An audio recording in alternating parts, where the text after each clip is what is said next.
Guys, the time has finally come. My 2022 State of the Collection dive watch episode. I promised you guys and gals I would save the best for last, but do me a favor and be sure to check out my dress and daily watch vid, the chronograph vid, and my Gata Go Anywhere Do Anything vid to get a full idea of how my collection has changed in the last 2 years.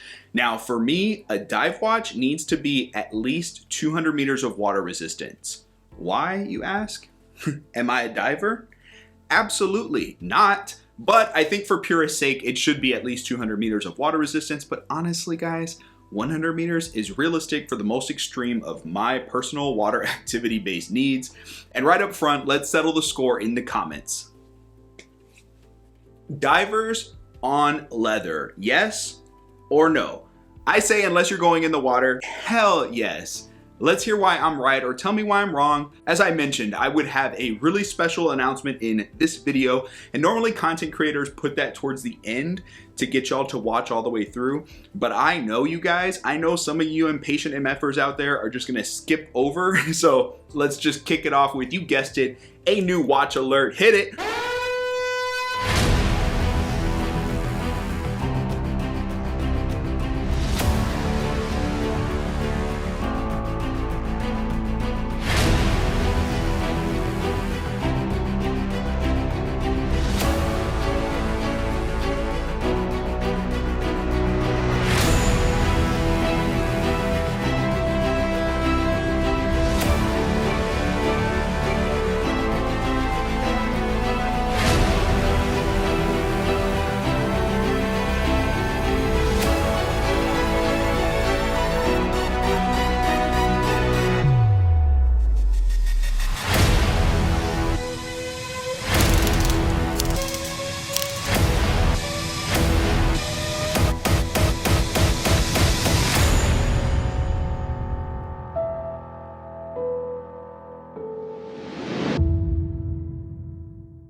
Just over 2 years ago, I started to get into automatic watches, and luxury watches specifically seemed so far outside of any realm of reality. It was like standing outside of Bloomingdale's in New York City around Christmas time.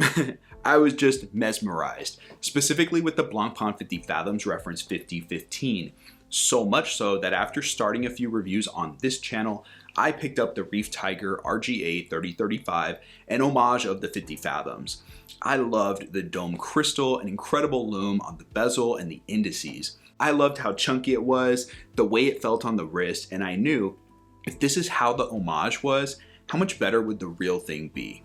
Well, a while back, I went ahead and pulled the trigger, and I am ecstatic to share that I finally own my GRAIL watch, the Blancpain 50 Fathoms reference 5015 in stainless steel high polish.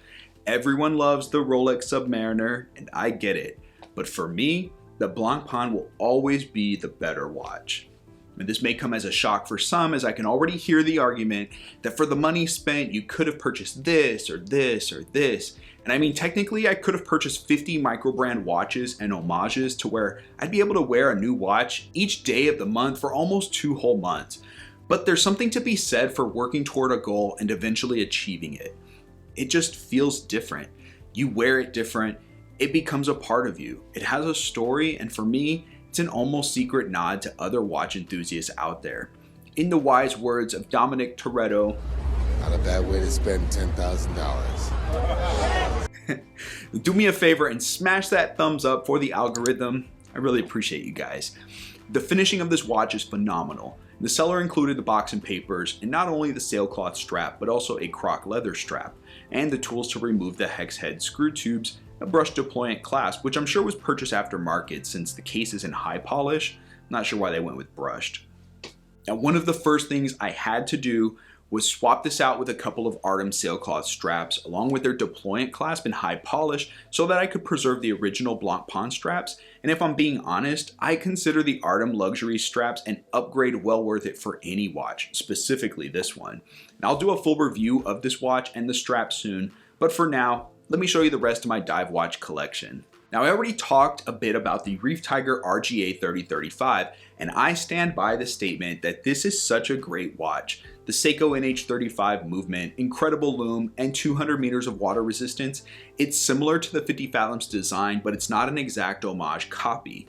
Be aware that the crystal does not test as sapphire, so I believe it's only mineral glass, but I've yet to get it scuffed or damaged while wearing it. Even the hex screw lugs will take this watch to as close as you can get to the 50 Fathoms experience as can be had in my opinion. I'll eventually sell this one, but I'm thinking I might try out their rose gold and blue version to see if that's something I'd eventually want to buy from Blancpain someday. We will see.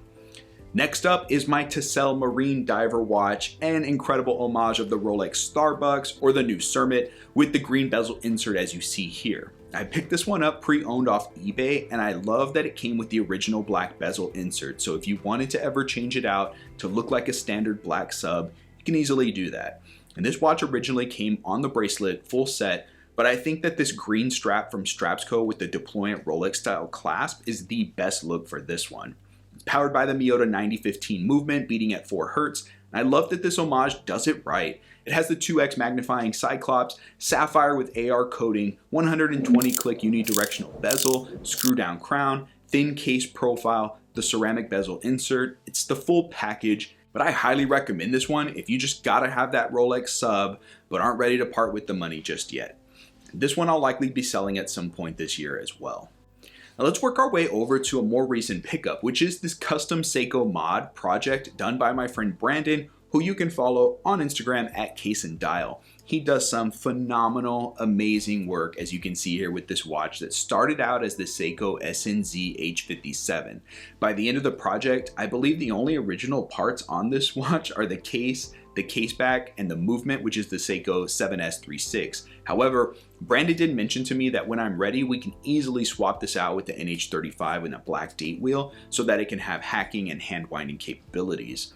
This watch has an upgraded dial, bezel insert, hands, and the black date wheel, and many would be quick to liken it to the Hodinkee limited edition Blancpain 50 Fathoms mil-spec tribute piece. However, this one is actually modded to look like the mil-spec 50 Fathoms reference 5008-1130, whereas the Hodinkee model is slightly different, and it's reference 5008-11B30. I love how playful this watch can be with the straps due to that little pop of orange on the moisture indicator. And yes, even though I have a real 50 Fathoms now, this one will still get plenty of wrist time until I can replace it with a true mil-spec edition someday. Switching to the bronze case Glycine Combat sub, this watch is very special as I picked it up to celebrate hitting 1,000 subscribers on YouTube. Thank you to you. And I've made sure to take this watch with me anytime I head to a beach. So as of this recording, it's seen the Gulf coastline of Texas and Destin, Florida. I can't wait to add many more beaches to that list. And you can see this beautiful patina that the watch has developed around the bezel and the crown. Also, even along the case and crystal, you can see discoloration of the bronze.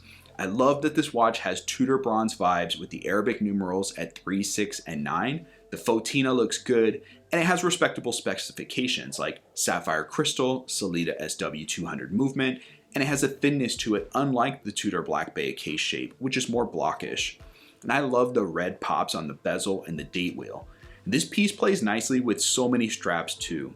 I have mostly enjoyed it on this army green canvas strap, but when I am going to go into the water, I tend to put it on either an FKM rubber strap like this one from Strapsco, or if I'm really wanting that full Tudor vibe, I reach for the Vario NATO, which looks so cool and makes it really comfortable on the wrist. You know, I believe these watches are out of production because they are nowhere to be found online, and usually when you do, they go for over $1,000, which is crazy, considering I bought this one new for under $500.